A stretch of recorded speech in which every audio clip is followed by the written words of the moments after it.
G'day guys, my name's Dave Tran and welcome to another Guitar Zero to Hero song tutorial. And in this lesson, I'll be teaching you how to play Ordinary World by Greenday. So this is a beautiful acoustic track and it's the last song off their new album, Revolution Radio. In this video, I'm going to teach you how to play the studio recorded version, but I'm also going to teach you a version if you don't have a capo.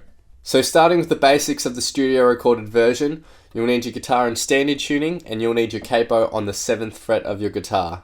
There's 5 chord shapes that you'll need to know for this studio recorded version. Now if you want to master your chords back to front, then be sure to head over to guitarzerotohero.com to pick up my free guitar ebook. So the 5 chord shapes are C, G/B, A minor, G, and finally F. Before we get stuck into the chords, I just want to teach you this strumming pattern that's used basically throughout the whole song. So the strumming pattern goes something like this.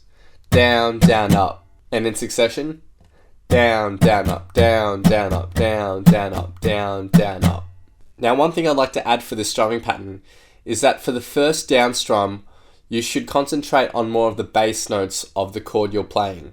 So if we're playing a C chord for example, for the first down strum in this strumming pattern, you want to concentrate on the top 1 or 2 bass notes of that chord. So it will sound like this, down, down, up. Notice how after the first down strum, I strum all the strings, but the first down strum is concentrating on more of the bass notes. So it will sound like this, down, down, up, down, down, up, down, down, up, down, down, up. Now up here in the annotations, I'll have a small number next to each chord, and that will just indicate the amount of times that you'll play the strumming pattern for that particular chord. So let's start with a verse, and the verse has 2 lines of chords.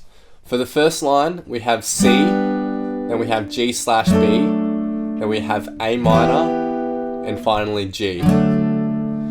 Now each of those chords is going to be played for 2 strumming patterns. So in total, the first line will sound like this. Down, down, up, down, down, up, down, down, up, down, down, up, down, down, up, down, down, up, down, down, up, down, down, up. Notice how on the first down strum of that strumming pattern, I'm always concentrating on the bass note of the chord. Then for the second line of chords, we have F, then C, and G. Now for the F, we're going to play this for 4 strumming patterns, and the C and G are played for 2 strumming patterns each. So the second line of chords will sound like this. Down, down, up, down, down, up, down, down, up, down, down, up, down, down, up, down, down, up, down, down, up, down, down, up. Now if you want to add something a little extra to the last C and G chord, in the recording you'll hear Billy play a small hammer-on for these 2 chords. And these occur in the second strumming pattern for the C and the G. So the first time you play the C, it's normal. But for the second time, on that first down strum, you'll hammer on with your middle finger. So you'll lift that middle finger up, and on that down strum, you'll hammer on to that 2nd fret with your middle finger, and then down up. So that C chord will sound like this with the hammer on. And with the G chord, again, the hammer on is on the 2nd strumming pattern for this G chord. So the first strumming pattern is normal. And then for the 2nd strumming pattern, on that first down strum, you'll hammer on with your index finger onto the 2nd fret of the 5th string. So the G chord will sound like this. And for that last line with the hammer-ons, it'll sound like this.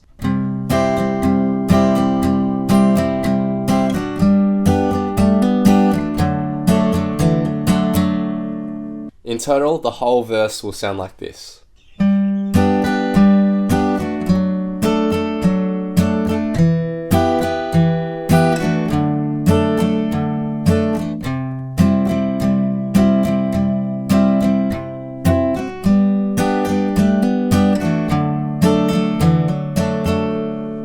Now we get to our first chorus, and we just have 2 lines of chords, which are exactly the same. There's only a minor difference here.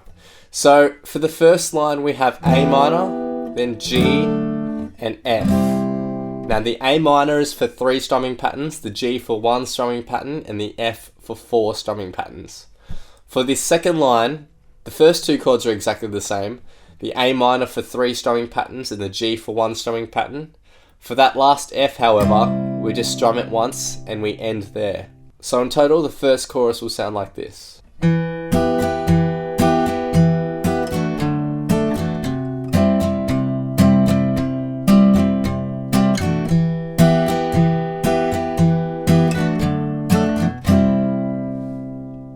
And then you get back into the verse, which you've already learnt. Now for choruses 2 and 3, there's a slight variation from the first chorus. So you'll see up here that there's actually one extra chord here for the first line.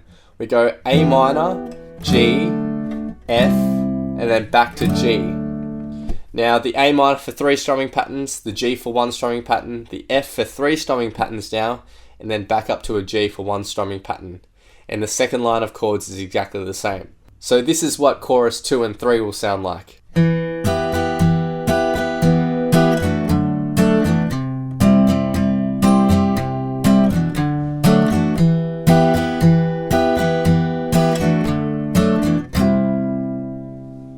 So now I'm going to teach you a version that doesn't involve the capo.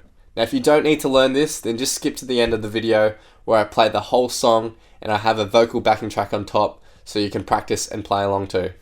So for this version that doesn't require capo, we obviously don't need a capo and you need your guitar in standard tuning. The 5 chord shapes that you'll need to know for this version are G, D/F sharp, E minor, C, and finally D. In terms of strumming pattern, everything stays exactly the same. So our strumming pattern is down, down, up, and in succession, down, down, up, down, down, up, down, down, up, down, down, up. So for the verse, we have 2 lines of chords. The first being G, D/F sharp, E minor, D, and then the second line of chords is C for 4 strumming patterns, and then G and D for 2 strumming patterns each. So the verse with no capo will sound like this.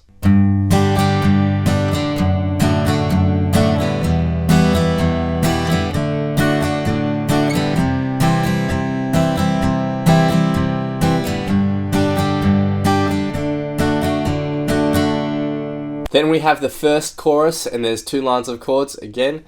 The 3 chords for both lines are E minor, D, and then C. In the first line, E minor for 3 strumming patterns, the D for 1 and the C for 4. And in the second line, E minor for 3 and the D for 1. And then we just end on a C chord by strumming it once. So the first chorus will sound like this.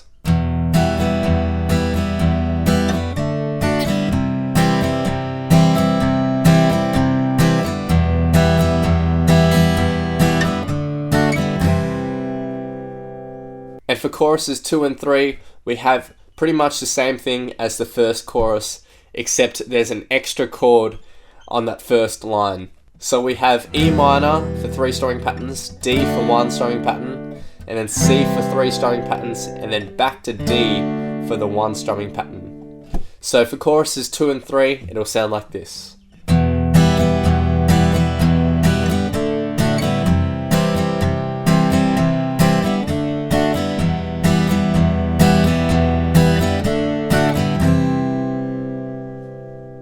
So now I'm going to be playing an entire playthrough of the studio recorded version, but also one without the capo. So feel free to play these back as many times as you'd like to practice, play along to, and see how you go.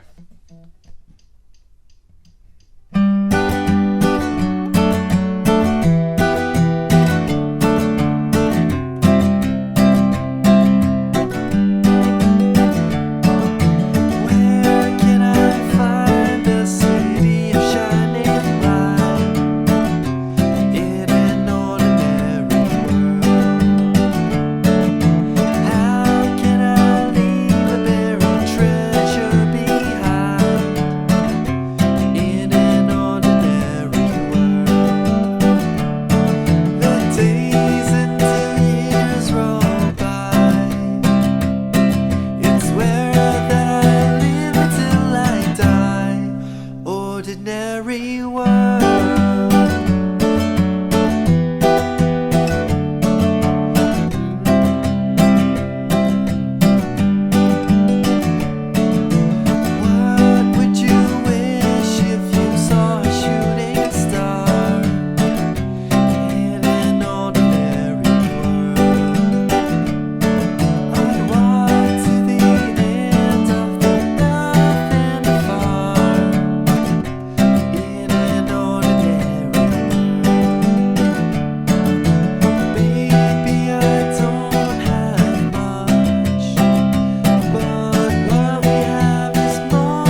Hope you guys have enjoyed this lesson. Be sure to head over to guitarzerotohero.com to pick up my free guitar ebook. If you've enjoyed this and you want to see more in the future, then it helps me so much if you hit that like button, hit that subscribe button, leave your thoughts, comments and questions below, and I'll see you next time on Guitar Zero to Hero. Cheers.